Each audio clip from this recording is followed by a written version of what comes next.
శ్రీకైవల్యపదంబు చేరుటకునై చింతించదన్ లోకరక్షైకారంభకు భక్తపాలన కళా సంరంభకున్ దానవోద్రేకస్తంభకు కేళిలోల విలసదృగ్జాల సంభూత నానా కంజాట భవాండ కుంభకు మహానందాంగనాడింభకున్ శ్రీకైవల్యపదంబు చేరుటకునై చింతించదన్ పలికెడిది భాగవతమట పలికించడివాడు రామభద్రుండట నే పలికిన భవహరమగునట పలికెద వేరుండుగాన పలుకగనేలా ఆపదామపహర్తారం దాతారం సర్వసంపదాం లోకాభిరామం శ్రీరామం భూయో భూయో నమామ్యహం.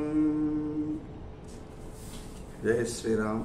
ప్రియ భగవద్బంధులారా, శ్రీమన్ మహాభాగవతంలో అష్టమ స్కంధం ఒక విశేషమైన విషయం. దాంట్లో ఎన్నో మంచి విషయాలు ఉన్నాయి. జన్మ తరించాలి అంటే భాగవతం చదవలసింది. భాగవతము తెలిసి పలుకుట చిత్రంబు సూలికైన తమ్మి చూలికైన విబుధ జనుల వలన విన్నంత కన్నంత తెలియవచ్చినంత తేటబరుతూ. శ్రీమన్ మహాభాగవతాన్ని వ్యాస భగవానుడు, మహానుభావుడు, సాక్షాత్తు విష్ణువతారమైన అలాంటి నారాయణ వ్యాస భగవానుడు, వ్యాస మహర్షి అనుగ్రహించినటువంటి మహాభాగవతాన్ని మన తెలుగు పుణ్యాల పేటి ఒక అద్భుతమైనటువంటి రసరమ్య గుళిక పోతనామాచార్యులు వారు ఆంధ్రీకరించారు. పెద్దలు అంటారు, వ్యాస భాగవతం కంటే కూడా తెలుగు భాగవతమే కమనీయంగా రమణీయంగా ఉంటుంది అంటారు. అలాంటి భాగవతంలో మనం అష్టమ స్కంధంలో ఉన్నాం. ఇంతకుముందు క్షీరసాగర మథనం విన్నాం.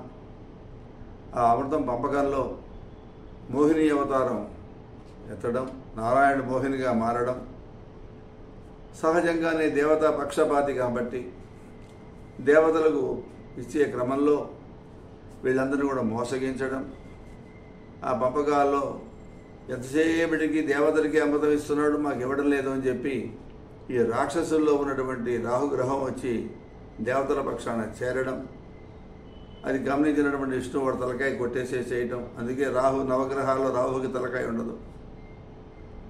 ఆ తర్వాత ఇద్దరు గొడవ పడటం, యుద్ధాన్ని దిగటం, ఆ రంగ దేవాసుర మహాసంగ్రామం జరిగింది. ఆ తర్వాత క్రమంలో ఇప్పుడు వామనావతారాన్ని మనం వస్తూ ఉన్నాం. అత్యంత ఆహ్లాదకరమైనటువంటి సన్నివేశం, సందర్భం వామనావతారం. శ్రీమన్నారాయణుడి యొక్క లీలా విశేషం. అహంకారంతో పెచ్చరిల్లిపోయేవాడిని ఏ రకంగా అణచగలడో ఆ నారాయణుడు, ఆ మహావిష్ణువు మన వామనావతారంలో తెలుస్తుంది. అనేకమైనటువంటి రాజనీతి ధర్మాలు కానీ, ఆశ్రమ ధర్మాలు కానీ, సామాన్య ధర్మాలు కానీ, విశేష ధర్మాలు కానీ, ఆపద్ధర్మాలు కానీ ఎన్నో విశేషాలు మనకు ఈ వామనావతారంలో మనకు తెలుస్తాయి. అందరికీ తెలిసిన విషయమే. దేవతలంతా చాలా కాలంగా స్వేచ్ఛ కోసంగా ఆరాటపడుతున్నారు. ఆ క్రమంలో అదితి బిడ్డను కన్నింది. విచ్చేయము అతిథి గర్భము చెచ్చర వెలుబడి మహాత్మ చిరకాలంబున్ విచ్చలవిడి లేఖమరులు ముచ్చడిపడి ఉన్నవారు ముదమదింపన్. అతిథి గర్భంలో స్వయంవారు ఉన్నాడు. మహానుభావ, ముల్లోకాలను జయించేటువంటి వాడు నువ్వు జయశీలుడివి కదా, దేవాది దేవుడివి కదా, మహానుభావుడివి. సమస్త భువనాలను కూడా సంతోషంగా నీ బొజ్జలో దాచుకుంటావు. ఈ లోకాలు మొదలు ఈ లోకాలకు ఆది మధ్యము తుది మొత్తం నువ్వే, ఆది మధ్యాంతరహేతుడి మొత్తం నువ్వే కదా. చరాచర ప్రపంచం పుట్టడానికి సృష్టి కారణం కూడా నీవేను. కాలరూపంలో సమస్తం కూడా నీలోనే ధరిస్తూ ఉంటావు. ప్రవాహం ప్రాణికోటిని ధరించినట్లు సమస్త జీవుల్లో కూడా నీవే నిలుపుకొని ఉంటావు. సృష్టికర్తలకు సృష్టికర్తవు నీవు. విష్ణు సహస్రనామాల్లో ఉన్న విషయం. స్వర్గలోకాన్ని పోగొట్టుకుని దేవతలు కక్ష సముద్రంలో ఉన్నారయ్యా. ఆ రాక్షసుడైనటువంటి బలిచక్రవర్తి అమరావతిపై దండ ఎత్తి దేవేంద్రుని తల్లిమడేసేసాడు, అదిని ఆక్రమించుకున్నాడు. అలాంటి వాళ్ళని కాపాడి గట్టు చేసేటటువంటి తెప్పవి కూడా నువ్వే కదా అని మహానుభావ, చాలా కాలంగా మేము మీ శుభాగమనం కోసం చూస్తున్నాం. కాబట్టి మాకు ఆరాటంగా కాదు, ఆ సంతోషంతో నువ్వు అది గర్భంలో నుంచి బయటికి రావాల్సింది అని ప్రార్థించారు. ఆ రకంగా బ్రహ్మగారు ప్రార్థిస్తే రవి మధ్యాహ్నమునంజరింప గ్రహతారా చంద్రభద్రస్థితిన్ శ్రవణద్వాదశి నాడు శ్రోణి నిభజత్ సంజాత లగ్నంబునన్ భువనాధీశుడు పుట్టే వామనగతిం పుణ్యవ్రతోపేతకున్ దివిజాధీశ్వరు మాతకున్ పరమ పాతివ్రత్య విఖ్యాతకున్. వామనావతారం ఆవిర్భవిస్తూ ఉంది. ఆ రకంగా బ్రహ్మదేవుడు స్తోత్రం చేశాడు.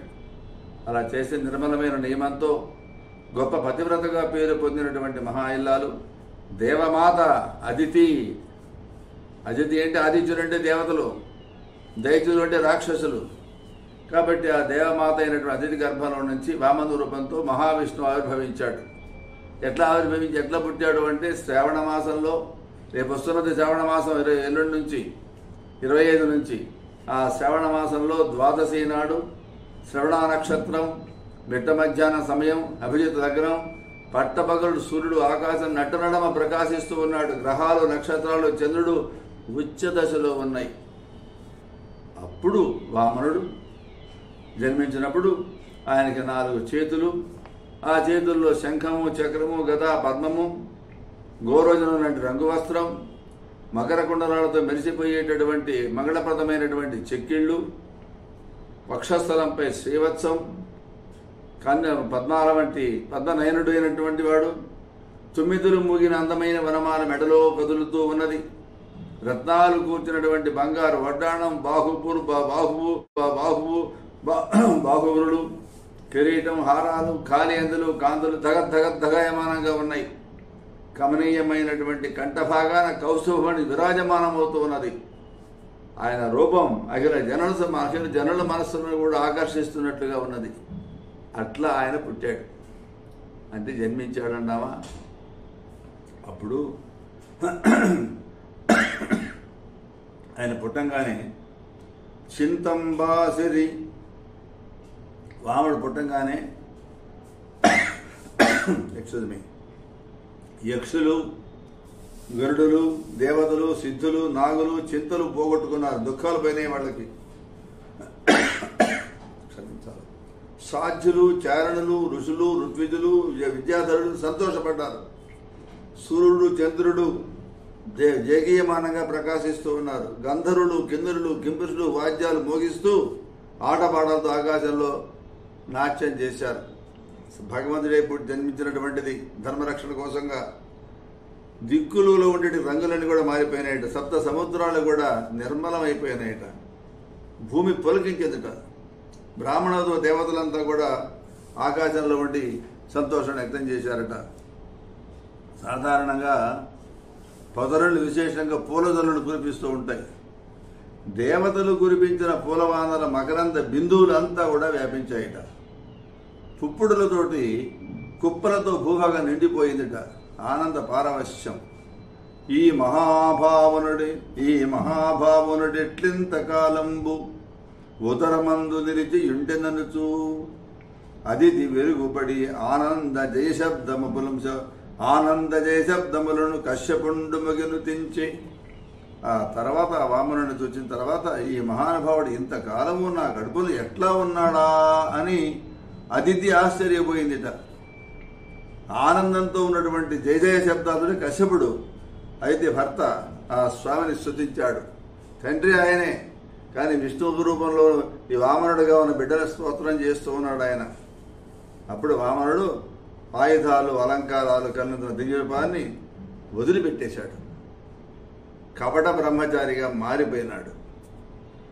పుట్టి బాలుడైనాడు. వడువు అంటే ఉపనయనం చేసే వయస్సు వచ్చే పరిస్థితుల్లో తయారై ఉన్నాడు. ఆ కొడుకును చూచి ఆనందంతో పొంగిపోయింది. నన్ను గన్న తండ్రి, నా పాలి దైవమా, నా తపఃఫలంబ, నా కుమార, నాదు చెన్నివడుగా, నా కులదీపక, రాగదయ్య భాగ్య రాశివగుచూ అన్నారమ్మని డగ్గరి చన్నుల పాలేరు వార సంశ్లేషిణి అయి చిన్నారి మొగముని ఉరుజు కన్నారంజూచ కన్న కడుపయ్యుంటన్. నా కన్న తండ్రి, నా పాలి దేవుడా, నా నోముల పంట, నా ముద్దుల నాన్న, కన్నా, బుజ్జి, నా చిన్ని ఒడుగా, నా వంశానికి అలంకారమా, నా పెన్నిది, రావయ్య రారా అంటూ అదితి ప్రేమగా దగ్గరికి పిలిచిందిట. అలా ఆత్మీయమైన స్పర్శ వల్ల ఆమె చనుబాలు జాలువారించింది అంటాడు పోతన్న గారు. దగ్గరగా హత్తుకుంది, అక్కును చేసుకుంది. ఆయన చిన్నారి మొగాన్ని ముచ్చటగా దువ్వింది. కంటి నిండా చూసేది. ఆమె నేత్రోత్సవం అయిపోయింది. పురుడీ బోటికి నిందిర పురుడంబికగాక ఎరులు పురుడేనుచున్ బురుటాలికి 10 దినములు పురుడు ప్రవర్తించిరి ఎలమి పుణ్యపు గరిదల్.